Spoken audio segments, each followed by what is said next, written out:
It was a wake-up call, even to those of us who have thought about climate change and worried about climate change and the impacts of fires and sea level rise and changes in water availability for decades. It was a shock to all of us.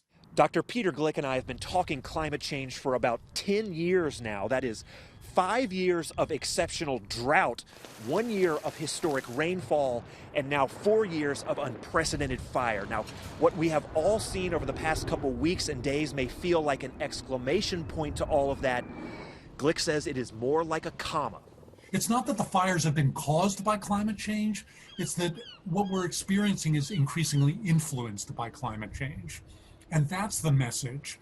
We can no longer talk about these things without talking about the role that humans are playing in making these problems worse.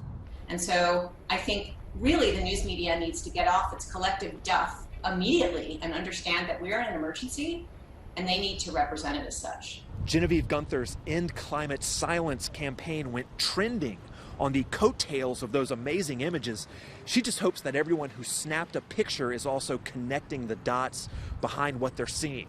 You can just think of it as 2020. You've seen a lot of tweets like that, or at least I have, where people tweet the photographs of what San Francisco looked like yesterday and say, oh, 2020, could you get any worse? As if once we're in 2021, these kinds of disasters are going to stop happening.